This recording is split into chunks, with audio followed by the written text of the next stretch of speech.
easier to claim a refund than it currently is.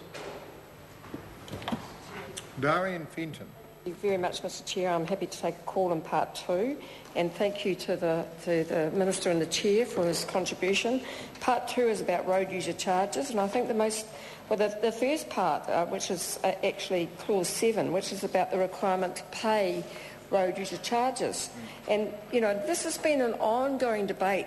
Now, 30 years later, we still have people in the key players in the road transport industry saying that we should be looking at charges related to diesel. We should be actually looking at diesel tax. So I'm really pleased that the Minister and the government seems to have accepted that our road user charges system is actually very innovative. And one of the interesting things for me during the Select Committee process and actually meeting with some of the players in this industry is that is having people report to us that the system we have in New Zealand of road user charges is extremely innovative. It's new and it's different. Well, even though it's been around 30 years in New Zealand, in Europe and other countries who are starting to consider how they actually get people to pay their fair share, and particularly heavy vehicles, how they get them to pay their fair share on roads and all the damage they do, are starting to consider New Zealand's system of road user charges. They've had a system based on petrol or diesel tax, and it doesn't work. As innovation occurs, as we get more and more electronic use, as we get more efficiency in the trucking industry, the truth is that the system that we have in New Zealand is now a great innovation that is being made available to the world, not through this government, of course. And one of the very, very interesting things from the Select Committee, apart from the fact that, there's issues around the calculation of road user charges, and that will continue to be a thorn in the side of this government. Their friends in the transport, in the road user, in the heavy transport industry will continue to agitate about this, and this will continue through the election and beyond. I think it's very exciting, actually, Mr Chair, that we do have an innovative system in New Zealand that we're now starting to see picked up throughout the world. It's being picked up throughout Europe. It's being picked up and is being considered in Australia, where people understand that now, with freight and the increase in the freight that goes from one country to another in Europe, and what happens in Australia, the charges that have been made on heavy trucks isn't working. And New Zealand is an example. It's great. We have an example here, and I think the other very exciting thing that we heard during the Select Committee process was the innovation. We heard from innovators such as E-Road and others, and in fact I've visited many of them in this industry. The innovators who are determining that there is a market not only in New Zealand, but there's a market internationally, not only to market the road user charges system we have in New Zealand, but actually the innovation we have through things like electronic road user charges. Now, this bill touches on it. It's very much a voluntary system, and there was quite a lot of suspicion, I have to say, from some of the what I might call the sort of the backward-leaning parts of the industry, but the forward-looking parts of the industry are demonstrating to New Zealand and actually the world that we can do things in the road transport industry that are saleable to the world. So it's not only about our system, and it's not only about road user charges, but we're also how we monitor that and how we charge for that. And so I've been to we heard in the Select Committee from E-Road, and I do have to say, and I do have to mention this again, there was a lot of suspicion, I have to say, from the National Party members.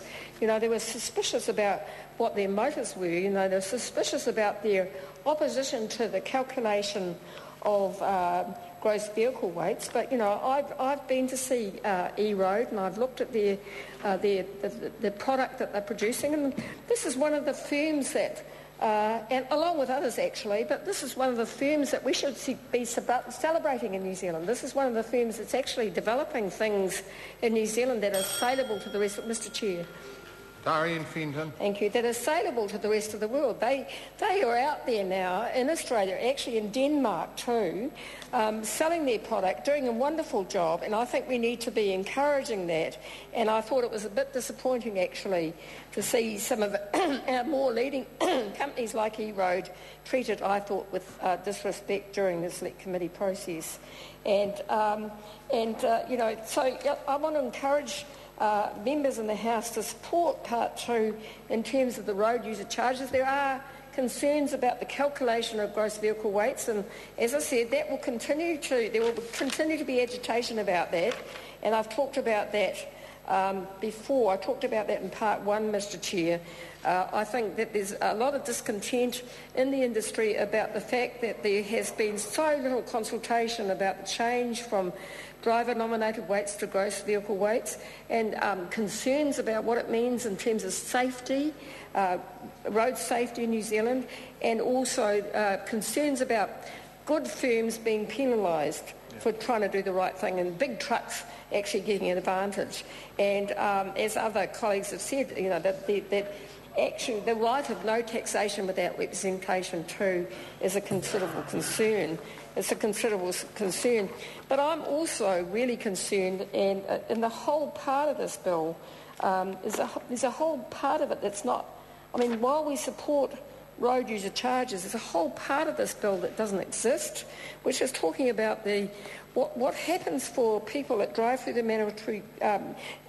truck drivers that drive through the Manawatu Gorge, that get up at 4 o'clock in the morning, that drive on a 13-hour day, as they're able to do at the moment, who actually buy their vehicles, mortgage themselves for, in an unsustainable way, speed through the gorge, falsify logbooks, and breach work time regulations. And I know the Minister over there is saying, well, the police are on that. Yes, they are.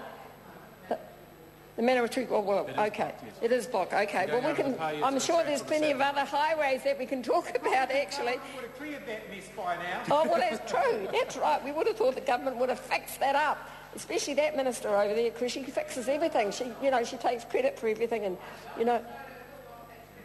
Oh, no, well, that's right. But going back to what I was saying about Part 2 of the bill, Mr Chair, there is a problem here that this bill doesn't address, and previous bills that brought forward by this government does not address, and that is the problem that we have with truck drivers, with our industry, where, okay, they have to pay road user charges, but all that does is add to the burden that they have of unsustainable contracting, where they are required to sign up to agreements with providers that mean that they mortgage their homes and they mortgage themselves, and they absolutely have no way of making a sustainable living because they have no rights. So while they're dominated by, while there are some regulations about speeding and work time regulations and so on, what we have, Mr Chair, is an industry in the trucking industry where we're seeing every week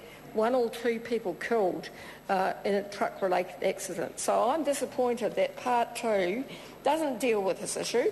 I'm pleased that it does deal with some other things about building sustainability and about modernising our fleet. I'm pleased about that. But what I don't think the government is addressing is the fundamental issue where we have an issue about the link between rates of pay and safety in this industry, where there is a link between the rates of pay and safety in this industry, where truck drivers are not getting full cost recovery, including things like paid waiting times, fuel reimbursement, and actually, for that matter, road user charge reimbursement, and so they're being pushed to make a living. And we've had a dreadful few weeks, actually, on New Zealand roads, and I don't want to blame the truck drivers. They're just trying to make a living. They're just trying to get on and do a job and do their best. But I think this government is letting this down, letting the industry down through this bill by not addressing that issue. And so while we support the provisions in Part 2, we think the government continues to not go far enough, and until there was an examination and understanding of the link between pay and road transport safety, all of the things that are in this bill are not going to solve the problem. Louise Upson. The question be now put. The question is that the question be now put. Those of that opinion will say aye. Contrary, no. The ayes have it. Party vote. The clerk will conduct a party vote.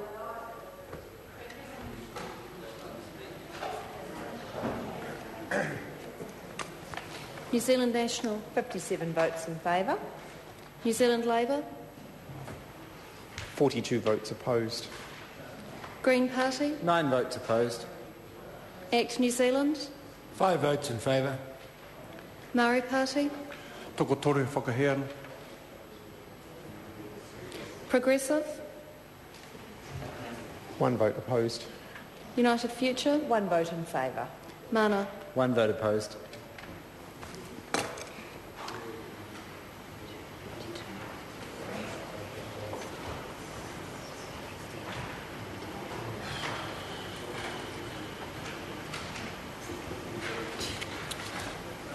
Ayes are 63, noes 56. The questions will now be put. The first questions are the Minister's amendments set out on SOP number 287. Question is that they be agreed to. Those of that opinion will say aye.